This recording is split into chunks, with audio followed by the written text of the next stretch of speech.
ubuzima nkabiyereka niwe tuzayakorana ikiganiro babwire ngo bajye basubizamo urabizi basubizemo imibereho yabo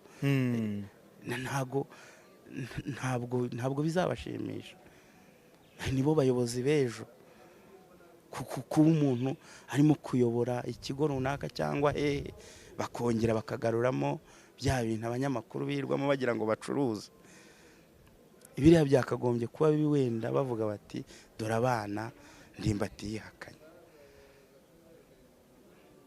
yagoreba bari abana ari abawe abantu bakirirwa batunga kamera kugira kandi barangiza nkeka ko simbizi niba hari n'icyo babafasha ariko amakuru mpabwa iyo agize nuko n'ubundi ibibazo birahari kandi iyo bagiye kuza kufotora ukamuha ibihumbi 10 uzabimuha igihe kingana ikiyago bariya abana yago reka nkubwire buriya komera cyane njyewe nshima ko wabaye umugabo ntabwo ndi buze kuvuga ko wenda mugenzi wanjye kuko ntabwo nigeze nganira nawe kandi rwose nta nubwo mbogamiye ku ruhande rwa Ndimbati kugira ngo numvikanishe ko mugenzi wanjye ari ikibazo ahubwo wa mugani wawe buri kintu cyose kibaho kubw'impamvu birashoboka ko atari kuba ari nure wari gukora inkuru bikanyura no kuwundi iyo ikorwa n'undi uribuka yaravuga ati baba bivuga ngo rero n'abandi bari kuyisohora koko ariko se kandi ikibazo si ugusohora inkuru kuko ihari irasohoka ikibazo ahubwo ni uburyo wayisohoyemo ugerekaho n'ibindi bintu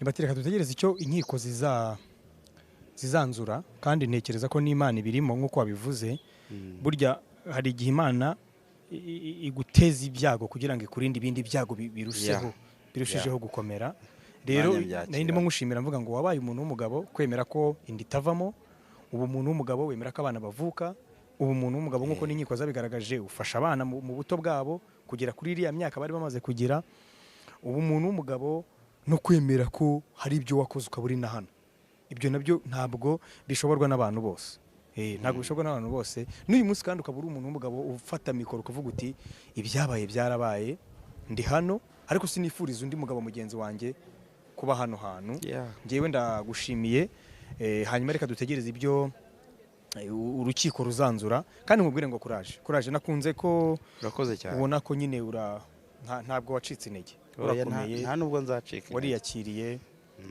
bigaragara ko nta nubwo uzacika intege nicyo twifuriza ndetse n'abanyarwanda badukurikiye baba bari mu gihugu ndetse no hanze ikiganiro cyawe ukoranye na Chita naragikunze narakirebye cyose ndakirangiza ndetse na comment zacyo nagejeje gusoma nyinshi muri zo abantu baragukumbuye abantu barishimye kukubona useka barishimye kukubona uvuga barishimye kukubona wariyakiriye ukatangira gukina filime byarabashimishije cyane kandi n'uyu munsi ntekereza ko iki kiganiro kiraza kubasubizamo intege bavuga bati basuhurize baba bari mu Rwanda baba bari mu mahanga baba bari ku mugabane wa Afurika bari muri Aziya aha bose Amerika bose ndabasuhuza kandi ndakomeye rwose ndaho ibyanjye Imana ibirimo irahari abansengera umunsi ku munsi barahari rwose Imana irahari ndabashuhuje umuntu witwa Dekati cyane ndamushuhuje kuko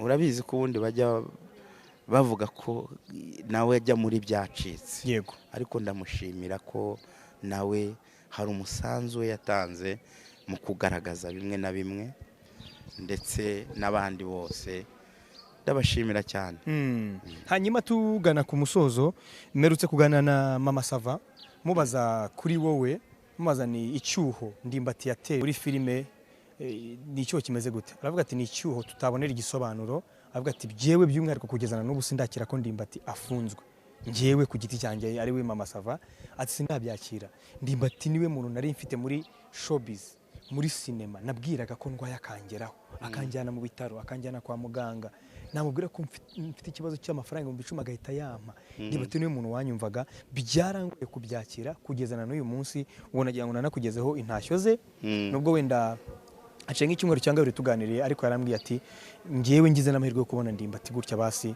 nkamuririra imbere akabona ko nkimukunda kandi mukunda, nzahora muzirikana, byanshimisha. Ndagira ngo rero nawe ugire message umugenera. Mbo masava ndetse n'abandi bose nibihangana, nyine ntago turi kumwe, ariko tuzaba turi kumwe mu minsi imbere. Icyo cyizere ndagifite. Nibibagore kubera ko ntahari, ariko mu minsi itari myinshi cyane tuzaba turi kumwe, dukomeze dukine, naho icyuho cyo ntabwo cyabura, kuko ibyanjye nabikoranaga ubwitange kandi nabikoraga mbikunze, kandi nari mbizi neza ko n'abantu babikunze. Nk'ubu hano hajya haba ikibazo cyane, ubu hano mfite ibibazo nsubiza, ntafite n'ibisubizo. Bati wavuye muri Sitimed irapfa, wasize uyigurishije, reba abantu batuzaniye mu bundi tukireba. Mu by'ukuri ibyo byose ku mugani byabaye ndi hano, ariko igisubizo ndababwira ntimuhumure, bizongera bitungane. Ntabwo ari byo tukwifuriza, ndetse n'abakurikiye Yago TV show ntabwo ari byo bakwifuriza, ariko nanone nk'uko ibi byabaye n'ibindi byaba, nk'ubu biramutse birangiye Ndimbati agiye gukora uburoko wenda bw'igihe runaka, wabyifata mute? Nta bukora, none se abandi ntibahari barimo babukora. Harimo bafite imyaka myinshi, harimo n'abafite burundu. Ntabwo naba ndi njyenyine rero. Reka nkubwire ngo courage kandi ukomeze kuba umuntu w'umugabo nk'uko wabaye umugabo na mbere hose, kandi nkubwire ngo icyuho wasize ntabwo wagisize muri sinema gusa, wagisize muri showbiz muri rusange, kuko n'abantu benshi bababajwe n'inkuru yawe, gufungwa kwawe, abantu benshi byababaje. Hanyuma ndagira ngo dusoze nkubwira ngo abaguciriye urubanza, abakuvuze n'abavuze bati n'ubundi binakina nibyo yapuritse hariya kwa Firidausi, n'ubundi ni igifungwe, yarakwiye igifungo, nafungwe naryozwe ibyo yakoze, ni icyo uri bubabwire?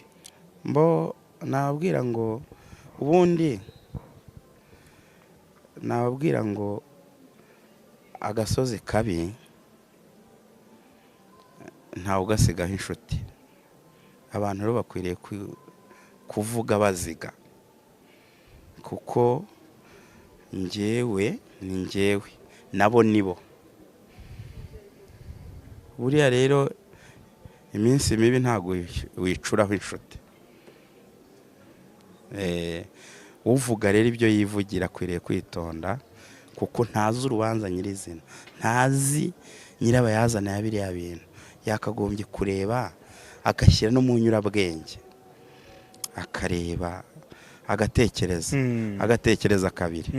Icyo nicyo nabasubiza. Uvuga mureka avuge, wowe ntawabuza abantu kuvuga. Bamwe bavuga ukuri, abandi bakavuga nyine ibyo bishakiye, ariko iminsi mibi ntawe yicuraho inshuti. Ndimbati komera, kandi twifurije kuzagaruka amahoro, twifurije kuzongera kubana nawe muri sinema, twifurije kuzongera kubana nawe muri showbiz, kandi Imana ikomeze kurindira hano hantu. Ntabwo ubayeho nabi pe, biragaragara ko wiyakiriye, umubiri uracyawufite. Nashimye ko nyine ugaragaza ko ufite courage kandi ukomeye. Nta kibazo hano rwose, wenda ikigora bamwe no kwiyakira, ariko ibindi byose ni ubuzima busanzwe. Komera cyane rero. Mukomere namwe.